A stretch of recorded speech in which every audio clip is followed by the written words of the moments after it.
how to be a low maintenance Larry or a high maintenance Harry. And nobody wants to be high maintenance. So what does that look like?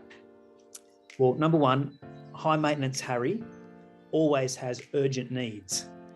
Nothing can wait. You know, and when I say these things, you'll know some of the people that you may know or know of that are like this. Like everything needs to be addressed immediately. But the low maintenance Larry, they've always got time for you. It's as though nothing is urgent. There's always enough time to be present with you as your friend. The second thing is high maintenance Harry always has a sense of entitlement, that they deserve and they're owed your time and attention. But low maintenance Larry takes nothing for granted and has a spirit of gratitude. And you know these people, when you're in their world, it's as though you don't have to do much at all, and they're so thankful that you're their friend. They're so thankful that you're in their world, and they're so grateful not just for you, but for so much of the life that they enjoy. Now, I'm just going to press pause for a second because I'm recording this. For some reason, I've got Rebecca Murray as my pinned person here. Oh, there we go. I don't know what happened. Sorry, that's not good news.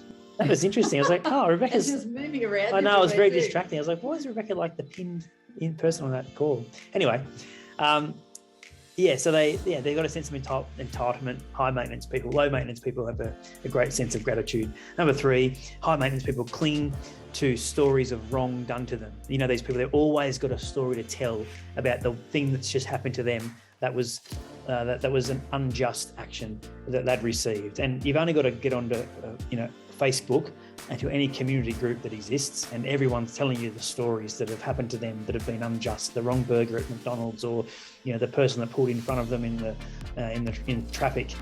They just cling on to this, and they love to get encouragement around these wrong things that have been done to them. But low maintenance Larry is the kind of person that forgives quickly and forgives often. In Colossians chapter 3, verse 13, the Bible says, "Be even-tempered, content with second place, quick to forgive an offense. Forgive us quickly and completely as the Master forgave you." And Jesus is our example. We keep short accounts. Number four, high maintenance people, they talk a lot about themselves. Low maintenance people are genuinely and deeply interested in you. And I think if we want to be good friends, then we are the kind of people that are deeply and genuinely interested in other people. And we aren't talking about ourselves first. I remember it wasn't that long ago, Rachel and I took a pastor couple out for lunch. Actually, no, that's not true. They took us out for lunch, and it was lovely. It was a lovely food. And the whole time we were there, we were getting to know them. They were new to us, asking them questions. How are you going? Yeah, what are you doing? How's life? And tell us your story and tell us about your kids. And when we were walking out after lunch, we were walking back to the office, and Rachel made an observation, and she said, "Did you notice that they didn't ask us one question about ourselves, about us?" And I was like, "No, I didn't. But now that you say that, yeah, you're right. They literally just were just happy to talk about themselves for the entire lunch." So that was great for them. But if you spend your time with people like that, you'll be exhausted. People do want to hear, good friends want to hear your story. They're deeply interested in you. Number five, they crave a listening ear. Emotionally high maintenance people crave a listening ear. But low maintenance people actually turn gossips away. They turn people away who have only got negative things to say about other people. So the people, the high maintenance people, they're just always looking for someone they can dump their stuff on. And we're not going to be like that. We're going to be the kind of people that aren't going to dump on others, but also when people come to dump on us, we're going to turn them away. That's a low maintenance person. That's a good friend to have.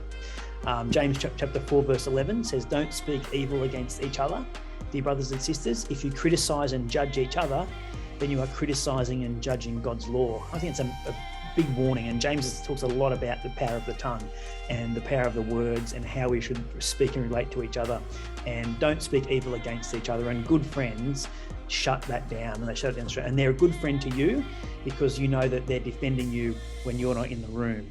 And anyone who comes to you and talks to you about someone else, you know that they're talking about you to others also. So we're not going to, it's just be careful to guard your relationships when it comes to those kinds of people. Number 6, emotionally high maintenance people, high maintenance Harry. They live in a state of perpetual drama. And I'm pretty sure that Facebook's 9 billion users are high maintenance Harrys. There just always seems to be some kind of drama going on in the emotionally high maintenance person's life.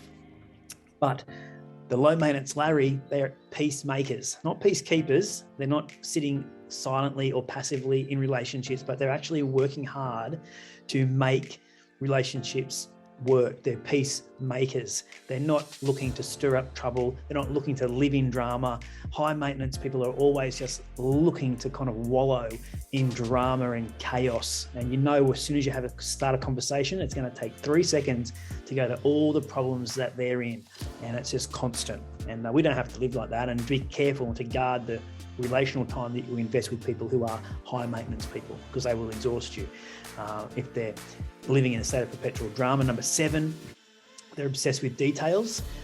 Low maintenance Larry, they're uncomplicated people. So let's be the kind of people that live uncomplicated lives. We're not just obsessed with the minutiae of everything that's happening in everyone else's lives, or even your own life. These people just get caught in the weeds of life, and there never seems to be anything light or buoyant or fresh or uplifting about their conversation. And so we don't want to spend too much time with those kinds of people because they'll exhaust us. Low maintenance Larry, they're uncomplicated. You know that when you're with them, it's just easy. It's just easy. There's just nothing that seems to be too much of a complication for them. Number 8, nearly finished. They're quick. This is high maintenance Harry, very quick to criticize without offering alternatives. Very quick to criticize without offering alternatives. This is what you're doing wrong. This is what you did wrong. This is what's going to happen if you do it that way. Just constantly criticizing without offering any kind of alternative.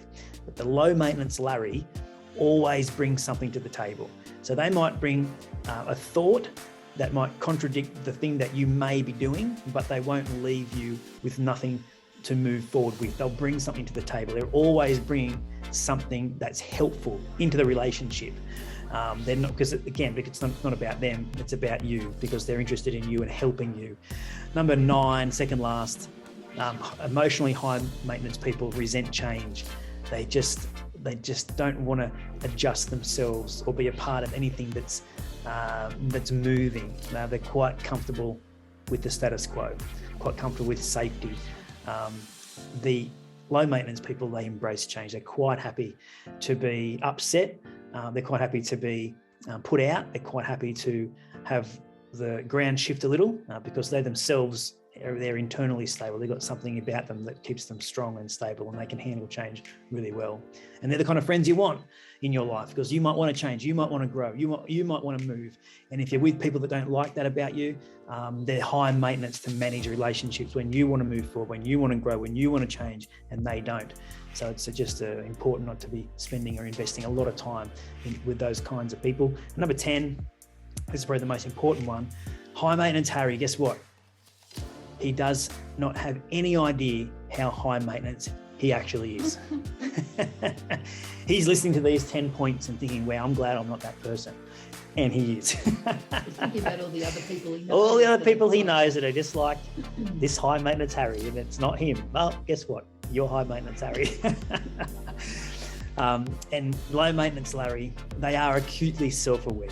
They're acutely self-aware. They're not self-judgmental, but they are self-aware, and they know their blind spots, and they ask others to help them to challenge their own ideologies. They're not closed-fisted when it comes to their relational world, when it comes to their identity, when it comes to their worldview. They're willing to be challenged. They're willing to be critiqued. They're willing to have their ideologies challenged, and they're willing to say, maybe I'm a bit of a high maintenance Harry. And I think sometimes we all are a little bit high maintenance Harry. And so this thought is just to encourage us as we come out of lockdown, and hopefully it's in a few weeks' time, that when we re-engage with relationships face to face, and that we are aware, okay, look, I shouldn't really be investing a lot of time with people that are going to emotionally exhaust me, because I want to be at my best for the things that God's called me to, which in our world as church leaders is relationships. And if you're not healthy as a parent, your kids aren't healthy. If you're not healthy as a husband or a wife, your marriage isn't healthy. If you're not healthy as a leader, then the things that you lead, your ministry, your life group and your teams aren't healthy. So it's so important that we are healthy people emotionally, and if we spend too much time with high maintenance Harry, we don't end up well, we end up unwell also, because we are like those people we hang around. Proverbs tells us, choose your friends carefully. Proverbs 12:26, choose your friends carefully, for the way of the wicked leads us astray.